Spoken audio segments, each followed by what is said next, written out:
Alright guys, so we are just heading in to pick up some steel for the hay feeders I need to make for horses and goats. Also, I just want some random steel around. I don't have a lot of nice, even dimensional steel. And I've been building everything out of wood lately, and it works, but for things outside, like I've made these hay feeders out of wood, and they were great, except for the fact that, you know, as soon as the goats start jumping on them, or the sheep start standing on them, they just fall apart. So I'm gonna buy some metal and I'm gonna weld it up properly, and these guys can do whatever they want to it. It's not getting wrecked. And also they move them around. These wooden ones, I don't know how they move them, but they'll be upside down. They'll be at one end of their paddock, and then they'll be at the other end of their paddock, and it makes no sense to me. I don't understand. They're doing it, so we are going to make them out of metal, and they should be a lot heavier and last longer. We're also gonna stop by a cool little tool store.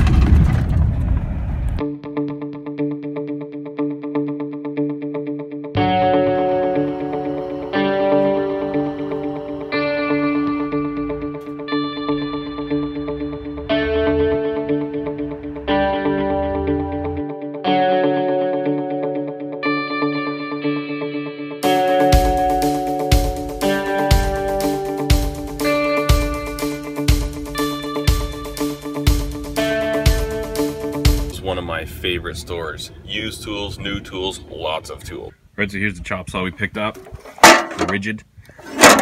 Got this for 150 bucks used. It's in pretty good shape. The one thing I like about the Ridgid is that they've got the heavy cast base. It's a lot nicer than those tin ones on a lot of them. And the one I liked about this one, I just saw in the store there, was that it's got this quick release for the angles for different miter cuts.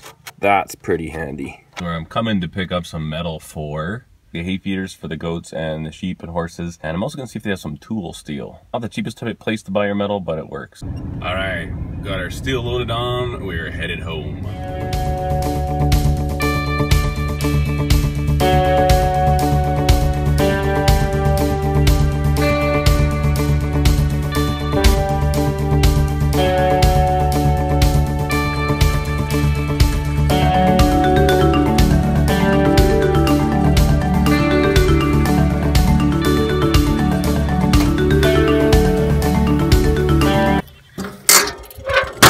Fire up the Hinimoto, but in that hole, little glow plug lights up when it's ready.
Alright, I guess when you have a YouTube channel, it's bound to happen sooner or later that you're going to get hate comments. I've gotten a few. The most recent one I got half an hour ago was from a guy named Sean Dog something or other. It's not important. He said about my hunting bag video regarding my axe that flat-sided axe handles suck.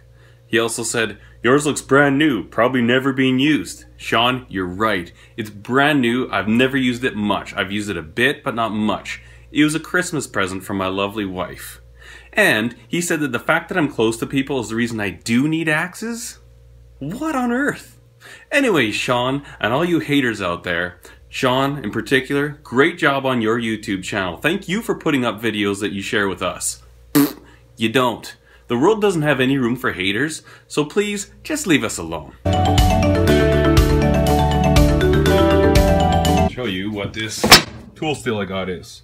Got a piece of 01 1/4 inch by 1.25 inch. Now this is precision ground, which I kind of like. I got one piece of 1 3/16 by 1.25 inch and a piece of 3/16 by 2 inch. That's a nice tool steel right there. I prefer this machined, precision machined finish. It's not that important, but just for certain blades, it's nicer. For bushcraft ones, this rough material is kind of nice on the part that isn't crowned and doesn't have a bevel on it. For this part, I kind of prefer, say for a knife like the white knife. It would have been a little nicer if I'd had that nice material right there. Unfortunately, I didn't. I was out of this ground stock. I'll show you what the other stuff looks like by comparison. So that's 01 tool steel that is not machined precision ground. Just a little rougher finish.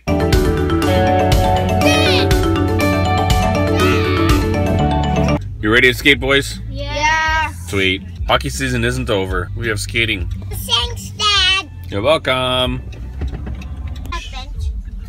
Alright, so here's something you won't always see on this vlog, but it's actually a really nice view of the Calgary skyline.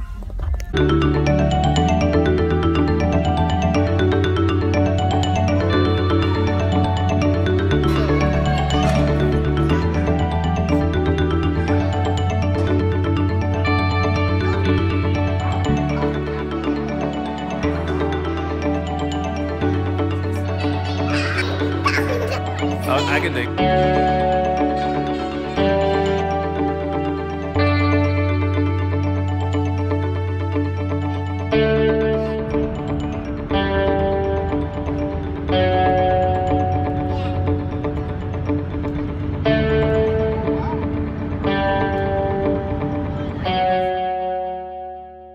The only thing left to do today is finish editing the video and enjoying some wine.